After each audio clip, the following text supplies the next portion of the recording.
¿Qué tal amigos? ¿Cómo estáis? Espero que muy bien.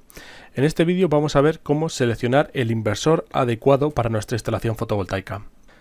Como sabéis, la función del inversor es transformar la corriente continua de la batería a 12 voltios, convertirla a corriente alterna a 230 voltios y una frecuencia de 50 Hz. Una frecuencia de 50 Hz para el caso nuestro, que estamos por ejemplo en España. Para otros países puede ser de 60 Hz. Pues bien, como os digo, la misión del inversor es transformar la corriente que coge de la batería, corriente continua, y transformarla en corriente alterna con las características de tensión y frecuencia adecuadas a los usos que nosotros le vamos a dar. Estos equipos están construidos a base de circuitos electrónicos alimentados a tensión continua y generan una señal de tensión y frecuencia determinada. En la mayoría de los casos generan 230 voltios, como hemos visto, y 50 Hz, como la tensión que tenemos en nuestra vivienda, en nuestro hogar. Hoy en día los equipos son muy avanzados y disponen ya de diversas protecciones, como vamos a ver a continuación. Pueden tener protecciones contra sobrecarga o sobredescarga de la batería, posibles cortocircuitos a la entrada o a la detención de la ausencia de consumo, es decir, cuando detectan que no hay consumo, se quedan en el modo stand-by, un consumo mínimo que nos asegura un ahorro energético cuando no hay consumidores que estén activos en la instalación fotovoltaica aislada. Los inversores, en función de la onda sinusoidal, de la salida que tienen, pueden ser de diferentes tipos. Existen los de onda sinusoidal modificada, que pueden alimentar la mayoría de los aparatos electrodomésticos. No obstante, esta forma de onda puede presentar algunos problemas de rendimiento con cargas inductivas, por ejemplo para los motores. Pero a pesar de estas limitaciones, son muy utilizados debido a que su precio es reducido. Luego tenemos los inversores de onda sinusoidal pura, que son los más sofisticados y los más demandados en el mercado actual. Están diseñados para reproducir la energía suministrada por las compañías eléctricas. La onda sinusoidal es la mejor forma de onda eléctrica para alimentar equipos electrónicos que sean más sofisticados. Por ejemplo, impresores láser, televisores de pantalla de plasma, etc.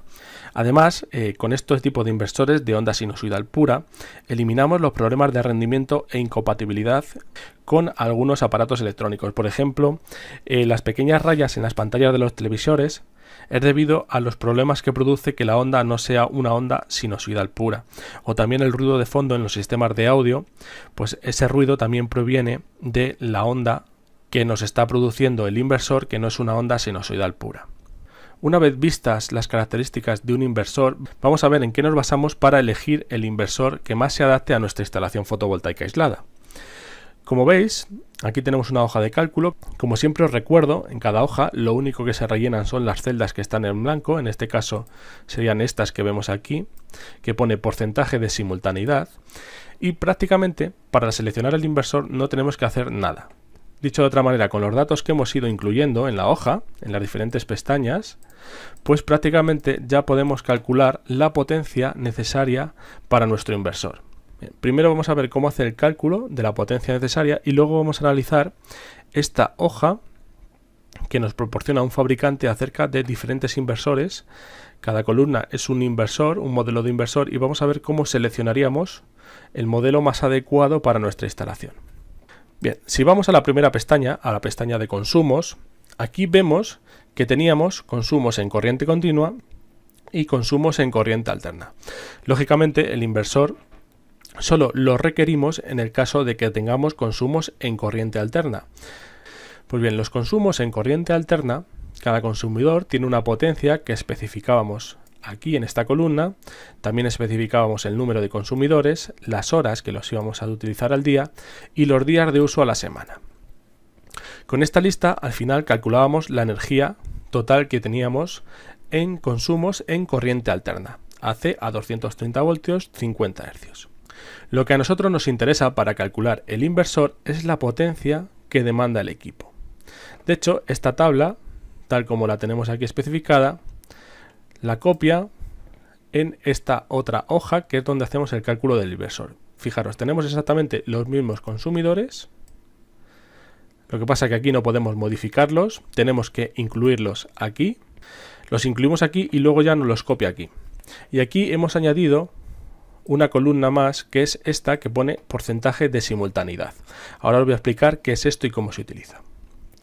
Fijaros, tenemos exactamente los mismos consumidores que teníamos antes. 4 consumidores, tenemos el número, la potencia, que aquí realmente es lo interesante, las horas de uso al día, los días de uso por semana y la energía finalmente. Y luego el porcentaje de simultaneidad y una potencia demandada simultáneamente. Sin modificar nada, ningún porcentaje de simultaneidad, que os recuerdo que lo que tenemos que modificar aquí son las celdas que están en blanco, pues ya podríamos suponer o calcular el inversor que necesitamos. Fijaos aquí abajo, lo que hace es la potencia total de consumos, nos suma esta potencia, que son 1300 vatios. Es decir, si todos los consumidores estuvieran conectados y demandando energía al mismo tiempo, la potencia total consumida serían 1300 vatios. Por lo tanto, necesitaríamos un inversor que mínimo nos produzca 1300 vatios. Y luego aquí debajo nos indica la potencia del máximo consumidor. ¿Qué significa esto? Pues el aparato que más potencia consume. En este caso, tenemos de entre los 4 aparatos que consumen energía, el cargador de móvil consume 10, la bomba consume 1000, la televisión 200 y la iluminación 20. Por lo tanto, el que más potencia consume de estos 4, como veis, es la bomba que consume 1000 vatios. Pues bien, con esta potencia, que como veis aquí coincide, son 1300 vatios, le aplicamos un margen de seguridad de un 20%, puede ser un 10, dependiendo del caso y de quien lo calcule, ¿vale? Lo multiplicamos por 1,2, estamos incrementándolo un 20% y nos dice que la potencia mínima del inversor son 1560 vatios. Esto es lo que necesitamos que tenga mínimo nuestro inversor de potencia en la salida y luego la tensión del sistema son 12 voltios. La tensión del sistema, como ya vimos, la modificábamos aquí. En la hoja del cálculo de paneles solares, aquí encontrábamos 12, 24, 48 voltios. En función del valor que nosotros indiquemos aquí, nos va a indicar la tensión aquí del sistema para un valor de 12, 24 o 48. Como habéis visto, ya se ha modificado. Lo vamos a dejar en 12 y volvemos al inversor. Por lo tanto, con estos datos nosotros lo que haríamos es entrar en el catálogo del fabricante, vamos a encontrar unas tablas similares a estas que tenéis aquí, ahora vamos a explicarla, y buscando la potencia mínima que nos tiene que dar el inversor, que no tiene que ser inferior a 1560 vatios, y la tensión del sistema, pues elegiríamos nuestro inversor. También es importante esto que nos dice aquí, dice, en el momento de seleccionar el inversor hay que asegurarse de que aguanta los picos de arranque de motores y bombas. Los motores eléctricos, como ya hemos visto en algunos vídeos, en el momento del arranque demandan una gran cantidad de energía, y es lo que denominamos el pico de arranque, un pico que demanda mucha energía justo en el momento del arranque. Por lo tanto, el inversor que seleccionemos, tenemos que asegurarnos de que aguantan esos picos de arranque de bombas y motores eléctricos. ¿Para qué os he puesto aquí esta columna que indica porcentaje de simultaneidad? Pues es muy sencillo. Generalmente, si nosotros no modificamos aquí ningún porcentaje, estamos suponiendo que vamos a utilizar estos elementos todos al mismo tiempo, demandando potencia. Por lo tanto, si los utilizamos todos al mismo tiempo, pues demandaremos una potencia de 1300 vatios. Pero ¿qué ocurre? Que en la mayoría de las instalaciones esto no es verdad, no vamos a utilizar todos los elementos al mismo tiempo, todo lo contrario, sino que vamos a hacer una gestión energética, un uso eficiente de la energía. ¿Vale? Y eso lo vamos a hacer, por ejemplo, pues programando la bomba para que funcione cuando los demás elementos no están conectados a la red, de manera que no todos los elementos van a estar conectados y encendidos al mismo tiempo. Por lo tanto, por ejemplo, la bomba, si nosotros hacemos un uso eficiente de la energía, podemos programarla para que funcione por la mañana cuando el resto de consumidores estén apagados. Entonces yo le indico a la hoja de cálculo, mediante un porcentaje de simultaneidad, que es lo que podemos ajustar aquí, cómo voy a utilizar yo la instalación. Por ejemplo, el cargador del móvil, yo lo voy a utilizar simultáneamente cuando estén funcionando el resto de los elementos sin problemas, por ejemplo la televisión o la iluminación. Por lo tanto, el porcentaje de simultaneidad del cargador del móvil va a ser de 100%. La bomba, como os digo, no la voy a utilizar cuando esté utilizando el resto de los elementos, sino que voy a intentar utilizarla fuera del horario de uso de los otros elementos. Por lo tanto, el porcentaje de simultaneidad le voy a dar un 70%. Y fijaros que aquí la potencia demandada simultáneamente ha bajado a 1000, de 1300 a 1000 vatios. Por lo tanto, ahora podemos seleccionar un inversor más pequeño que se ajuste mejor a nuestra instalación y que además también va a ser más barato. Eso sí, haciendo un uso eficiente de la energía, como hemos visto. Después pasamos al televisor. El televisor sí lo vamos a utilizar cuando tengamos encendida la iluminación o el cargador del móvil, por ejemplo. Por lo tanto, el porcentaje de simultaneidad va a ser del 100%. Y la iluminación, pues también va a ser del 100%. Fijaos que no se pueden poner valores a lo loco, tienen que ser valores razonados, porque por ejemplo la bomba demanda 1000 vatios. Ella sola. No podemos elegir un inversor que por ejemplo nos proporcione 900 vatios. ¿Por qué? Porque con 900 vatios no vamos a ser capaces de alimentar la bomba que consume 1000 vatios. Por lo tanto, la potencia mínima que en este caso tiene que utilizar el inversor es de 1000 vatios, que es la potencia del máximo consumidor.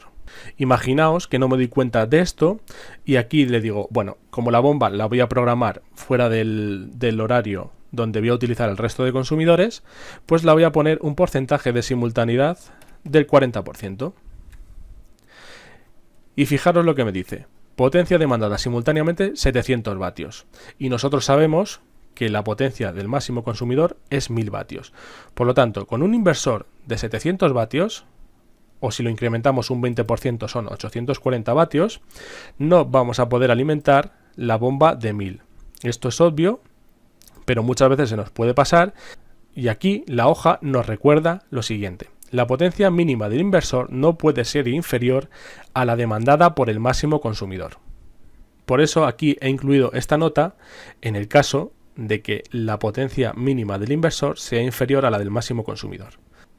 Después, esta potencia le incrementamos un 20% por seguridad y la potencia mínima del inversor es de 1200 vatios. En este caso, con un inversor de 1200 vatios y que funcione a 12 voltios, pues podemos alimentar estos consumos que tenemos. Una vez que hemos analizado nuestros consumidores y hemos visto el porcentaje de simultaneidad que pueden tener, siempre con cierta lógica y con cierto criterio, como os digo, tenemos que seleccionar un inversor de 1200 vatios y que funcione a una tensión de 12 voltios. Nos vamos al catálogo del fabricante. ¿Vale? En este caso el inversor es el MultiPlus, que como veis se adapta a 12 voltios, 24 y 48. Esto es la tensión del sistema. Y luego nos dice Power Control, sí, todos tienen control de potencia, todos tienen asistencia de potencia.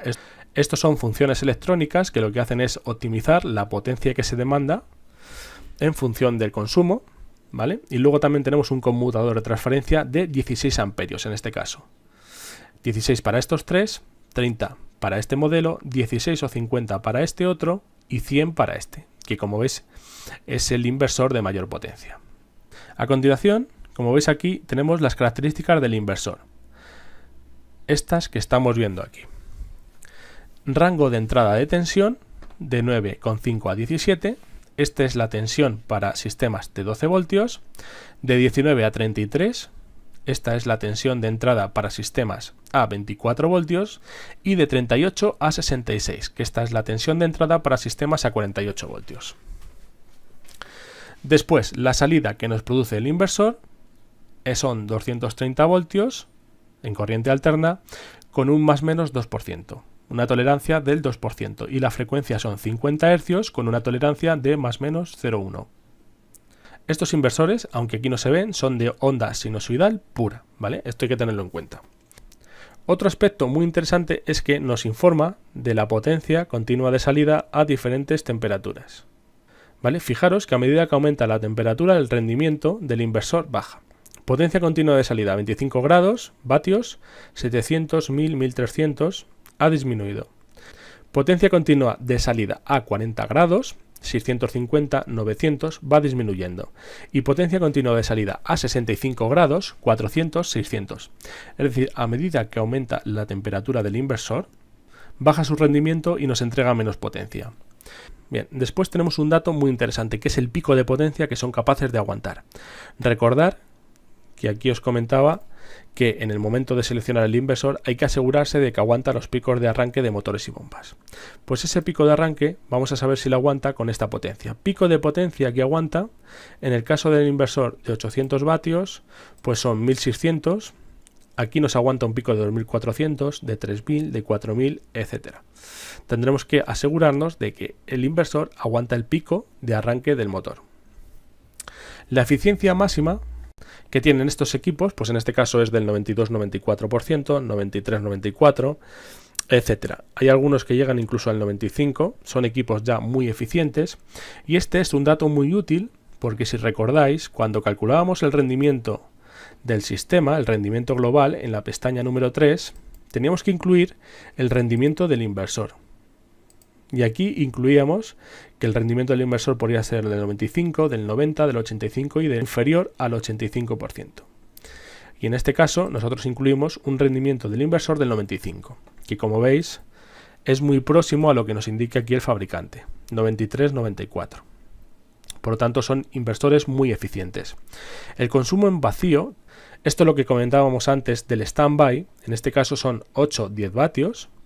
El consumo en vacío en el modo de ahorro, es decir, cuando detecta que no hay consumidores demandando energía, pues entra en el modo de ahorro y puede llegar a ser este consumo de 5 a 8 vatios en los modelos de menor potencia hasta 25-30 vatios en los modelos de mayor potencia. A medida que se avanza en el desarrollo de estos equipos se le va dotando de más funcionalidades y en el caso que tenemos aquí, pues todos estos inversores ya son también cargadores. Imaginaros que tenemos una serie de días en los que no tenemos radiación solar, el nivel de las baterías baja, pero tenemos un inversor que también es cargador de baterías. Por lo tanto, podemos conectar un generador eléctrico que funcione con un motor de gasolina. Conectamos ese generador a la entrada del inversor y el inversor nos carga la batería con la corriente que nos suministra el generador. Y aquí tenemos especificadas entonces las características de este cargador que va incluido en el inversor. La entrada de corriente alterna, pues el rango de tensión, como veis, es muy variable, desde 187 a 265 voltios de corriente alterna. La frecuencia de entrada también puede variar, desde los 45 a los 65 Hz, y el factor de potencia tiene que ser, como siempre, lo más próximo a 1. La tensión de carga de absorción, estamos hablando de voltios en corriente continua, pues son 14,4 para los modelos de 12 voltios, 28,8 para los modelos de 24 voltios de tensión del sistema o 57,6 para los modelos de 48 voltios. También tenemos una tensión de carga o flotación, voltajes en corriente continua, que puede ser de 13,8 voltios, 27,6 o 55,2. El modo de almacenamiento, voltios en corriente continua, pues también 13,2, 26,4, 52,8, dependiendo de si es a 12 voltios el sistema, a 24 o a 48. Corriente de carga de la batería auxiliar, esto es la corriente con la que vamos a cargar la batería.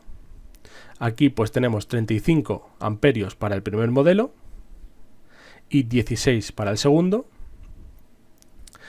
50 para el primer modelo y 25 amperios para el segundo, 70-40 y así para cada inversor, para cada modelo de inversor. Aquí como tenemos 3 modelos, pues tenemos 3 intensidades de carga, una para cada modelo. Corriente de carga de la batería de arranque, 4 solo para los modelos de 12 y 24 voltios, aquí no lo especifica, y como veis todos incorporan sensor de temperatura de la batería. Es un parámetro muy importante. Bien, pues una vez vistas las características de los inversores que nos ofrece este catálogo, nosotros sabemos que la potencia mínima del inversor son 1200 vatios, la tensión del sistema son 12 voltios, por lo tanto, vamos a elegir los inversores que tengan 12 voltios de tensión del sistema, vamos a descartar el resto, tanto los de 24 como los de 48, y después vamos a fijarnos en la potencia, 1200 vatios. Podríamos seleccionar este, de 1200 vatios con estas características, pero yo voy a instalar el inversor en una zona donde en verano pueden alcanzarse fácilmente temperaturas de 40 grados. Por lo tanto, sabiendo que el inversor disminuye su potencia con la temperatura, fijaros, potencia continua de salida a 40 grados, 900 vatios. Se nos queda pequeño. Si la temperatura es de 40 grados, el inversor no va a poder producir 1200 vatios. En invierno seguramente no haya problema porque la temperatura va a ser inferior a los 25 grados, pero en verano, con la temperatura ambiente cercana a 40 grados o a 30, más lo que se calienta el inversor debido a su electrónica, pues fácilmente puede alcanzar los 40 grados y por lo tanto la potencia en la salida va a ser de 900 vatios. Por lo tanto, para estar seguro de que el inversor puede darme esos 1200 vatios en la salida, yo voy a elegir este modelo, que es el siguiente, el C12 1670, que como veis a 40 grados sí que me proporciona esos 1200 vatios. Estos pequeños detalles tenéis que tenerlos en cuenta y es muy importante saber que con la temperatura el inversor disminuye su rendimiento y la potencia que tenemos en la salida disminuye. Y con esto me despido. Os dejo la hoja de cálculo para descargarla a través de un enlace en la descripción del vídeo. Como siempre, espero que os haya gustado, os haya parecido interesante y nos vemos en el próximo vídeo. Un saludo.